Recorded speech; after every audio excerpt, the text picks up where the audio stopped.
njye hari ibintu birushaho kumbabaza pe, uko bukeye n'uko bwije ndushaho kugira agahinda, kuko isi irahangana na korona virusi, isi ihangane na sida yateye, isi ihangane na kanseri ziri kutumaraho abantu, isi ihangane n'ibyorezo bitandukanye, ko n'iki cyorezo cyitwa inzoka nacyo kirushaho kudutwara abantu, kuko mwakihangana.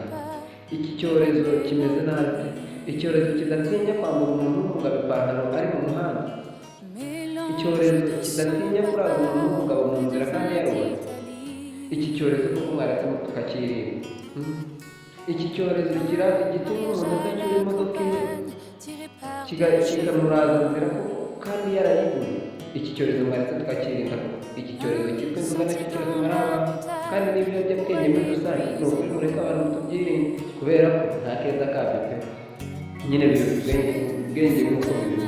Ariko rero ntabwo twaba twarashoboye kurwanya kovide twarayirwanyije, twambara udupfukamunwa ndetse tuguma n'umutuku kugira ngo tutagira aho duhurira, turabyirinda turabishobora.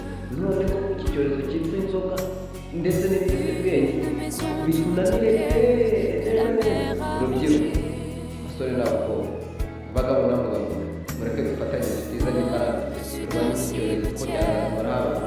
Inzoga nta kintu imaze, inzoga ituma umugabo araza abana hanze n'umugore, ntabwo byaba ari byo. Ni ukuri mureke tubigaruke kuko twashize